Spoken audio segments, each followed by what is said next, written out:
What's up, beautiful people? We gotta talk today, man. We gotta talk.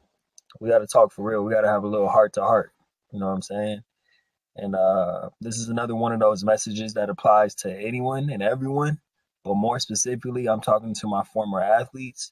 And even more specifically than that, I'm talking to my male former athletes. And what I have to tell you, and I'm making sure I'm looking right into the camera today. I'm looking right at you. Like, look at me, bro. Don't be too proud to reach out. Do not be too proud to reach out and ask for help. Don't let looking tough or looking like you got it all figured out be the reason that you stay stuck. I call it retreating to find. And I'm speaking firsthand from experience because I used to do this all the time. Retreating to find means you go from I'm going to start getting the help I need, whether that's therapy, whether that's just talking to a family member, and you say, I'm going to start getting the help I need. And then you're like, you know what? Never mind. I'm good. I got it. I'm good. I got it on my own. I'll just handle it on my own. And the crazy thing about it is that it becomes a cycle. I used to reach out for help or making a point. I even, things got so bad for me at one point that I made an appointment with a therapist, and then I canceled the appointment with the therapist on my way over there. So it's a cycle that repeats itself. It goes from, man, I need help. I'm struggling. I'm going to reach out. And then I reach out and then I cancel. And then I'm like, I'll just deal with it on my own. And then I start struggling again. And then I reach out. And it's a cycle. But the problem with the cycle is that you never get the help that you need. So if that's you right now, I'm not making this video to guilt trip you or to make you feel bad. I'm saying staying stuck or staying in this state where you're at is not just affecting you. It's affecting everyone around you. Think about that for a second. If you're not mentally, physically, spiritually, emotionally where you need to be or where you want to be or where you know that you're capable of being to be your best self, if you're not there and you're not making strides to get yourself there, meaning allowing other people in to help you get there, if you're not taking those steps, how do you think that's affecting everyone around you? If you're not the best version of you, how do you think that affects everyone around you? You got to get right. You got to get right. You have to. It's a responsibility at this point, especially if you got a family, if you have kids. If you have kids and you're not right within because you're still struggling with whatever, you're lost and you feel like you have no direction, you're trying to figure this out on your own and you're not getting results, you're out of shape, you're unhappy, you're unfulfilled, you can't figure out why.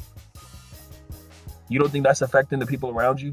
You work all day at a job that you hate and you come home to your family and you're drained or you're exhausted or your cup is empty because you're drinking, even worse, you're drinking or you're doing things to try to cover up that pain.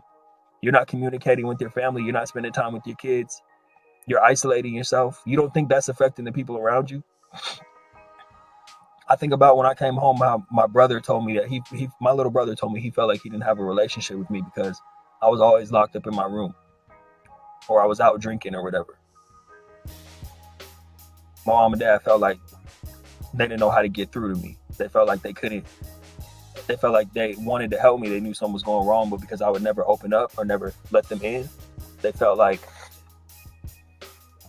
hopeless as parents. Like they failed as parents because I wasn't taking responsibility for myself to get myself to a better place. So it was affecting everyone around me negatively too. Now I'm on this journey where, and it's a never-ending journey, but I'm in a good place in my life, a very good place in my life. Mentally, spiritually, physically, emotionally, I feel good every day when I wake up. I feel great.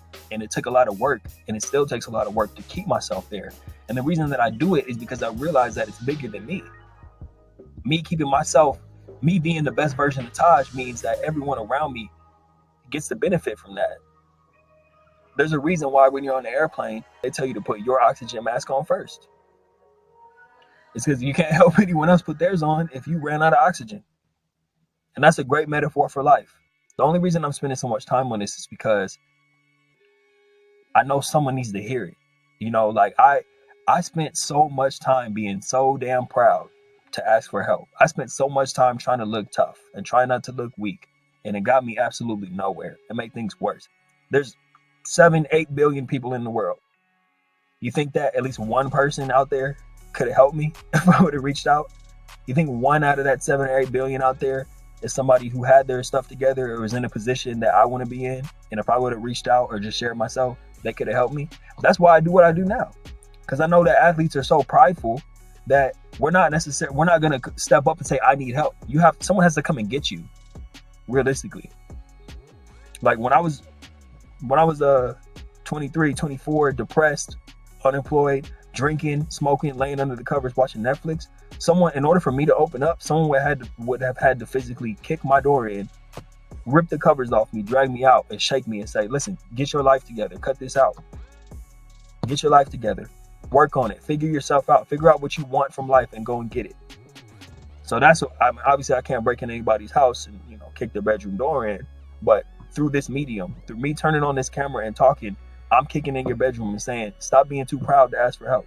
I'm kicking in your bedroom door. I'm ripping those covers off you and saying, I'm telling you, put the bottle down. I'm kicking your door in and telling you, let's figure it out together. If I can't help you, I'll help you find someone who can. When you come to somebody who's been what you've been through and you ask them for help and guidance and they help you, it works. It takes something. It takes something to be able to say, I'm tired of this. I've had enough of this. I got fed up. That's what happened with me. I got tired of living below my potential. I got tired of being depressed and feeling lost all the time. I got tired of that. And so I started asking for help. I started getting the help I needed.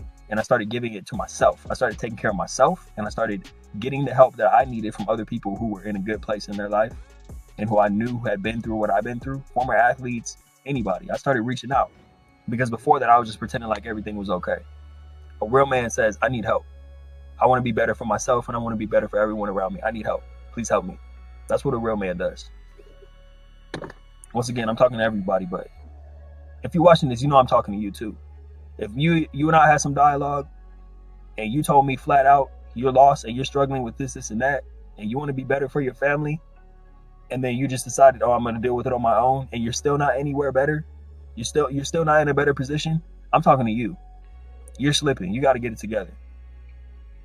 And after watching this, you probably won't even want to reach out to me. So that's how you know I'm not just doing this for selfish gain. You need to talk to somebody. If you don't want to talk to me, you need to talk to somebody. You need to get the help. Nobody can do everything all on their own.